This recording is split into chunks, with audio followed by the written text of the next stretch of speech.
Hi, Steve Summers and Robby Boydstun for educ.com.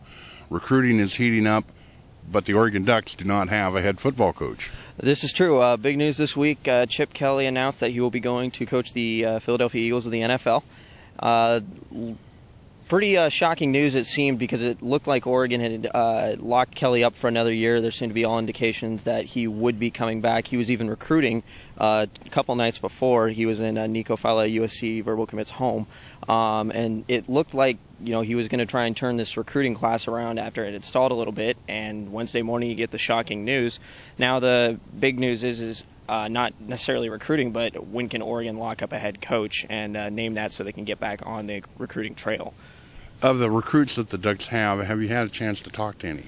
I got into contact with target Juwan Williams and also another target, Tanner McAvoy, who said that they were not wavered at all by this.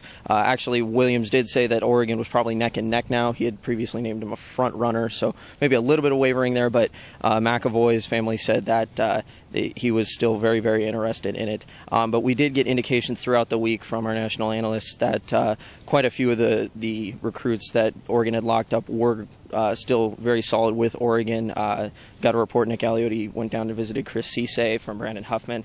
There was a lot of positive news out of that. But then again, the Robinson twins, Tyrell and Tyree, looks like Darren Carrington and even Dontre Wilson could be taking visits here in the near future just to reaffirm whether or not Oregon is the school they want to go to with Kelly out. Is that possible that they would have done that anyway?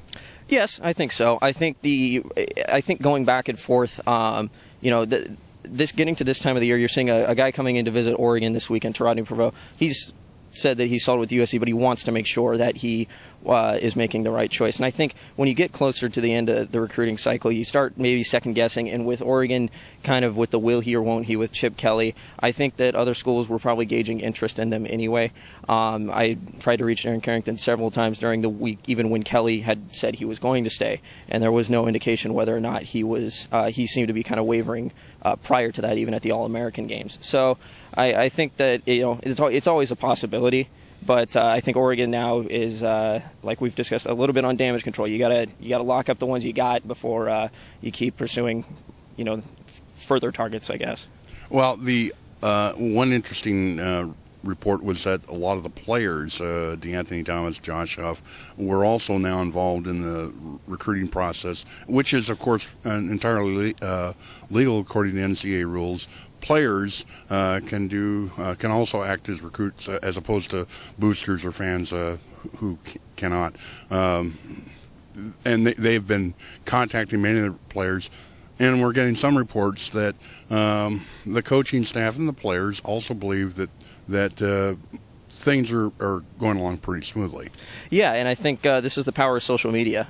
Twitter can be a powerful tool. You see recruits using it all the time you see recruit banner back and forth. It's kind of a popular thing nowadays, and I think it's all hands on deck at this point. Again, Oregon didn't have a big recruiting class. They hadn't even wrapped up a recruit since before Christmas, even when the indications seemed that Kelly was staying.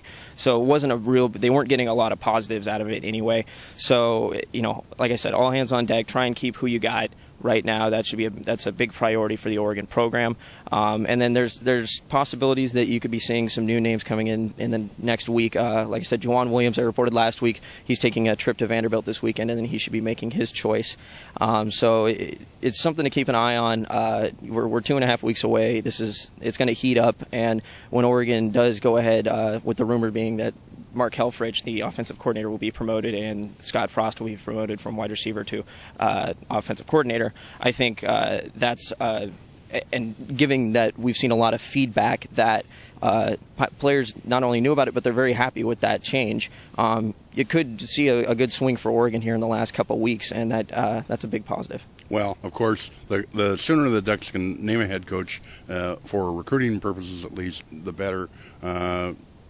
We've heard some indication that'll be by this Sunday, today being Saturday. So I guess all eyes are going to be on who's going to be named head coach of the Oregon Ducks football team. So next week we should have more to talk about. So for Robby Boydstun, this is Steve Summers of educ.com.